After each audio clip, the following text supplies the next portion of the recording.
జిల్లా సమావేశానికి చేసినటువంటి తెలంగాణ ప్రాంత శ్రీ అలాగే పెద్దలు నాకు ఇప్పుడు సమీక్షకులైనటువంటి శ్రీ తెలంగాణ విశ్వ హిందూ పరిషత్ పాలమూరు విభాగ్ ధర్మప్రసాద్ ప్రముఖ అయినటువంటి శ్రీ సుభాన్ రెడ్డి సార్ గారికి చేసినటువంటి హిందూ బంధువులందరికీ బోనాల పండుగ సందర్భంగా శుభాకాంక్షలు తెలుపుతూ మరొకసారి అందరికీ తెలిసిన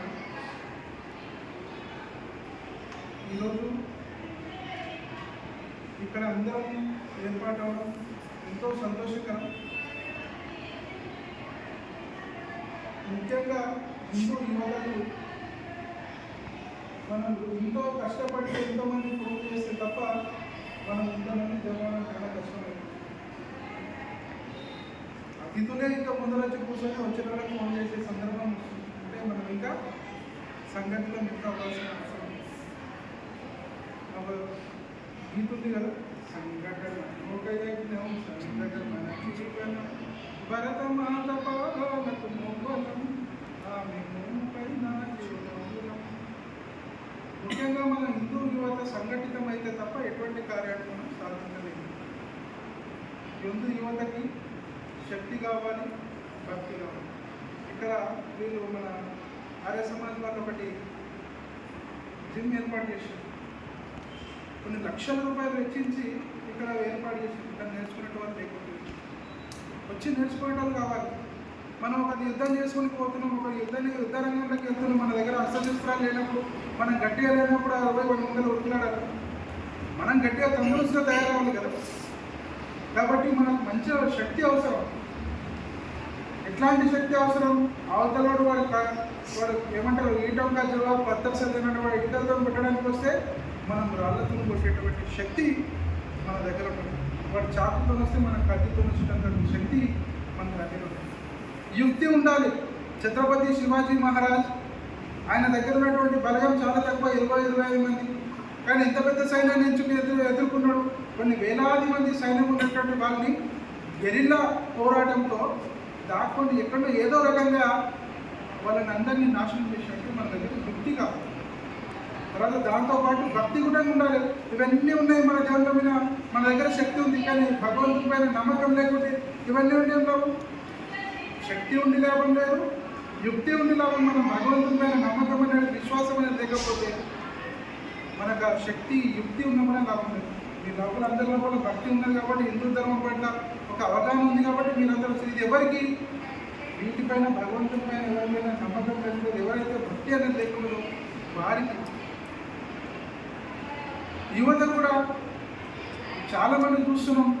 అన్ని మతస్థుల కంటే మన హిందూ యువతలు ఏ విధంగా అవుతుంది? మద్యానికి బానిసలు అవుతున్నారు, చెడు అలవాట్లకు దురలవాట్లకు బానిసలు అవుతున్నారు. దీనివల్ల ఏమవుతుంది? మన హిందూ యువత నిర్వీర్యమైపోతుంది. ఇది మీరు ఇతరులకు చెప్పాల్సి వస్తుందని మీ లోపల అందరూ ఉన్నారు. మంచి భావన హిందూ భావన ఉంటున్నారంటే ఏదో ధర్మం పట్ల, దేశం పట్ల అవగాహన ఉన్న వాళ్ళు ఇక్కడ ఉంటారు. ఇది ఎవరికి చెప్పాలంటే ఈ ధర్మం పట్ల, దేశం పట్ల, సమాజం పట్ల ఎవరికైతే కొంతైనా కొంత అవగాహన లేకుంటుందో వారికి చెప్పాలి.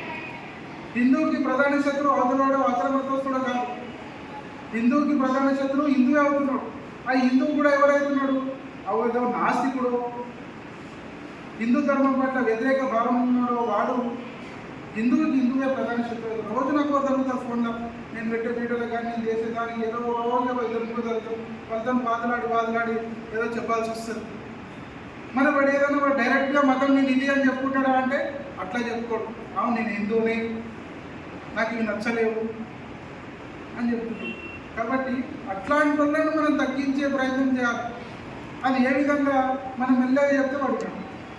మన పడితే పూజలు చేయాలి. సీతమ్మ గురించి మాట్లాడుతున్నాం. కత్తి మహేష్ మన కన్నుగా లొట్టగా అన్నీ అక్కడ కూర్చొని అంటే ఇట్లాంటి వాళ్ళు హిందూ ధర్మం మీద దాడి చేస్తుంటే మనం మేమో చేస్తున్నాం. హత్య చేసే దానికంటే ఇంకా 100 రెట్లు ఎక్కువ చేసినట్టు మనం తయారు కావాలి. దానికి ఎట్లుండాలి? మనం గట్టిగా ఉన్నాం. మన యువత గట్టిగా ఉండాలి, బలంగా ఉండాలి. చాలామంది బర్త్డేలు రోడ్ల మీద, బైక్ల మీద కేకులు పెట్టి బర్త్డే చెప్తుంది. మన వాళ్ళే చేస్తున్నారు, మన వాళ్ళే చేస్తున్నారు. కాబట్టి ఇవన్నిటికీ మనం దూరం ఉండాలి. మన యువత ఏంటనేది ఇవన్నిటికీ దూరం ఉండాలి. ప్రాణాలైనా అర్పించడానికి సిద్ధం ఉండాలి. ఆనాడు ఛత్రపతి శివాజీ మహారాజ్ కనుక నేను, నా కుటుంబం, నా పిల్లలు బాగుంటే చాలు అనుకుంటే ఆయన ప్రాణం ఇస్తే సార్ బతికిపోతుంటే, లేదా ఆయన మతం మార్చుకుంటే అయిపోతుంది. కానీ అఖండ భారతావని ఒక హిందూ దేశంగా మార్చాలని ఒక తాపత్రయం ఉంది. ఆయన ఏమనుకున్నాడు, నా ప్రాణాలు పోతే పొరలే కానీ నేను ప్రాణాలు ఎన్ని ప్రాణాలైనా తీస్తా కానీ ఈ అఖండ భారతావని స్థాపిస్తారనుకుంటున్నాను. కాబట్టి మనం ప్రాణాలు ఇవ్వడానికి సిద్ధం కాదు, ప్రాణాలు తీయడానికైనా సిద్ధంగా ఉన్నప్పుడే ఇప్పుడున్నటువంటి పరిస్థితుల్లో ప్రాణాలు ఇద్దామని ఇది తీసుకొచ్చి ఆగ్రహం కత్తి తీసుకొచ్చి మనం వేసిపడిస్తాం. ప్రాణాలు ఇవ్వడానికి సిద్ధం ఈ కాలం కాదు, ఆ సూత్రం మర్చిపోవాలి. ప్రాణాలు తీయడానికైనా సిద్ధంగా ఉండాలి. నేను సుష్మేంద్ర చదివేటప్పుడు మన స్కూల్లో అప్పుడు పార్లమెంట్ మీద దాడి జరిగినప్పుడు మా ఆచార్య కలిగిన ఆచార్య నాకు ఒక మానపాం గడ్డ పాకిస్తాన్. అప్పటి నుంచి అదే అగ్రెసివ్ అవ్వాలి. మనం కూడా ఇప్పుడు ఏదంటే దేనికైనా తక్కువనే ఉండాలి. అవతలోడు మన రూపం మనకు ఉండాలి. అవతలోని చిందేశాన్ని మనం గెలిచేటట్ల మన బిహేవియర్ అట్లా ఉండాలి. దేనికి నమ్ము కూడా ఇంకా హిందూ వాయిస్ అంటే మీరు చూసిన చాలామంది బాలు గారు ఉన్నారు, ప్రవీణ్ ఉన్నాడు, కొంతమంది ఉన్నారు. ఆర్పాలన్నట్లు ఏమన్నా కానీ అయితే అవుతుంది, ఏమన్నా పోవాలి. అవతలోడు మనకంటే ధైర్యవంతుడు ఏమీ కాదు. చాలా పెద్దటోళ్ళు అనుకున్నంత గట్టిగా వాళ్ళ దగ్గర ఏముండదు. మనం 10 మంది అయితే అవతలను 1000 మందిని ఉంచుతాం. అట్లాంటి శక్తి ఆనాటి నుంచి ఈనాటి వరకు తీసుకున్నా. హిందువులో ఉన్నటువంటి అమోఘమైనటువంటి శక్తి ఉంది. అట్లా అనుకుంటే భారతదేశం ఎప్పుడో అన్ని దేశాలు ఉన్నటువంటి సామాన్యమైనటువంటి మతాల్లాగా ఉంటే ఇప్పటికి ఏదో ఒక రోజు భారతదేశం కూడా ముస్లిం రాజ్యం అయిపోతుండే. కానీ హిందువులలో అతీంద్రమైనటువంటి శక్తి, హిందువులలో అమోఘమైనటువంటి శక్తి ఉంది. ఇన్ని వందల ఏళ్ళు ఎంత కష్టపడ్డా కానీ భారతదేశాన్ని ఒక ముస్లిం దేశంగా కానీ ఒక క్రిస్టియన్ దేశంగా కానీ మార్చలేకపోతున్నారు. ఇప్పుడున్న కంటే తాత ముత్తాల కంటే మహాన్ గురువులు ఉన్నారు. గజనీ మహమ్మద్, గోరీ మహమ్మద్, ఔరంగజేబ్ ఇట్లాంటి, టిప్పు సుల్తాన్ లాంటి ఎంతోమంది మూర్ఖులు కరడుగట్టిన హింసావాదులు ఉన్నారు. కానీ అప్పుడు కూడా భారతదేశాన్ని హిందుత్వాన్ని ఏం చేయలేకపోతే ఇప్పుడున్నటువంటి వాళ్ళ దాంట్లో 1% కూడా లేరు. కానీ ఆ 1% చూసుకొని మనం భయపడాల్సిన పని లేదు. దీని రకంగా ఏం చేయాలి? మనం వాళ్ళకంటే గట్టిగా ఒక సమస్య వస్తుందంటే మనం గుంపుగా 100 మంది జమాలి. ఇప్పుడైనా అట్లా గంటలకు ఒకసారి ఫోన్ చేస్తే వాడు అప్పుడు వేసేసిపోతారు. జమ కావాలంటే ఒక సమస్య జరుగుతుందంటే అప్పుడే 10 మంది మనం జమ కావాలి. ఒక విషయం తెలిసింది, ఫోన్ బాగా పర్సనల్ అంట, అందరి పర్సనల్ ఉంది. ఫోన్ పర్సనల్ అంటే మనదే ఉంది అన్నట్టు మాట భావన. మన కార్యకర్తలకు ఎవరికైనా ఇబ్బంది జరుగుతుందంటే మనం అందరం వెంబడే సంఘటితం అవ్వాలి. అట్లా అయితేనే మన ధర్మం కాపాడబడుతుంది. దాన్ని ముఖ్యంగా మనం గుర్తించుకోవాలి. హిందువులలో ఉన్నటువంటి చేతనాన్ని మనం పురిగొల్పితేనే మనం ఇది చేయగలుగుతాం. ఇంకోటి, ఇప్పుడు రాబోయే రోజుల్లో మొన్న హిందూ ధర్మాన్ని రక్షించే కొన్ని పార్టీలని మీలో చాలామంది నిలబడి గెలిపించుకున్నారు. రాబోయే రోజు నిన్న ఒకటి స్టేట్మెంట్ విన్నాం.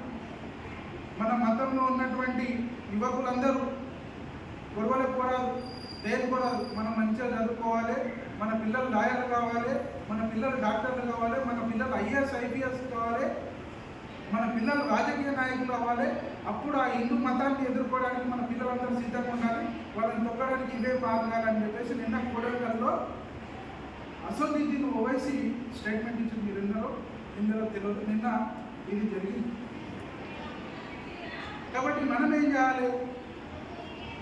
మనం రాబోయే రోజులు ఎలక్షన్స్ ఉంటాయి, ఏముంటాయి, మనకు కావాల్సిన వాళ్ళని, మన హిందుత్వాన్ని ఎవరైతే కాపాడుతో కట్టలు హిందుత్వాలు ఎవరు వాళ్ళని గెలిపించడానికి మనం ప్రయత్నించాలి. లేదా మనమే నిలబడాలి, మనమే రాజకీయ నాయకులు కావాలి, మనలో ఒక డాక్టర్ కావాలి, మనలో ఒక లాయర్ కావాలి. మన వృత్తులను మనం చేసుకోవాలి. చాలామంది ఇప్పుడు అంటుంటాం, మనం కొనడానికి పోతే మన దుకాణం లేకపోయి, పని చేయించుకుందామంటే మన దుకాణం లేకపోయి. ఏం చేయాలి? మన వృత్తులు ఉంటాయి, మన కుల వృత్తులు ఉంటాయి. మనం ఏదో ఒక పని చేసి మన దగ్గర చేసుకొని రోజు నేను అనుకుంటాను, నేను ఏమన్నా హిందూ దగ్గరనే కొనాలి, హిందూ దగ్గర అక్కడ ఒక హిందూ షాప్ కనిపించదు. నేను ఏదైతే చేసుకోవాలి, నేను ఒక పూల దుకాణంలో కొనాలి. ఏడా ఉన్నాయి పూల దుకాణం మన అట్లా చూస్తే ఎక్కడ చూసినా మన హిందువుల యొక్క షాపులు లేకుండా పోతున్నాయి. మనం వాళ్ళని బహిష్కరించడం కాదు, వాళ్ళు మనల్ని బహిష్కరిస్తున్నారు. కాబట్టి ఇకనైనా మనం మన వృత్తులు చేసుకుంటూ ధర్మాన్ని కాపాడాలి. మన ధర్మాన్ని కాపాడంటే మన దగ్గర కొద్దిగా రకమని ఉండాలి. ఆ రకాన్ని సంపాదించుకునే స్థాయి మన దగ్గర ఉండాలి. మన దగ్గర ఉంటేనే అది చేయగలుగుతాం. కాబట్టి ఇవన్నీ చేసుకుంటూనే మన ధర్మాన్ని కాపాడాలి. ప్రతి ఒక్కరు ధర్మంతో పాటు తమ వృత్తులు ఏదో ఒక పని చేసుకుంటూ ధనాన్ని సంపాదించుకుని ధర్మం చేసినప్పుడే ల్యాండ్ జిహాద్ జరుగుతుంది, వర్క్ జిహాద్ జరుగుతుంది, పొలిటికల్ జిహాద్ జరుగుతుంది, లవ్ జిహాద్ జరుగుతుంది, ఫుడ్ జిహాద్ జరుగుతుంది. అన్ని రకాల ప్రతి దాంట్లో వాళ్ళు ఆక్రమించి మనల్ని హిందువులను నాశనం. ముఖ్యమైనటువంటి తీవ్రమైనటువంటి సమస్య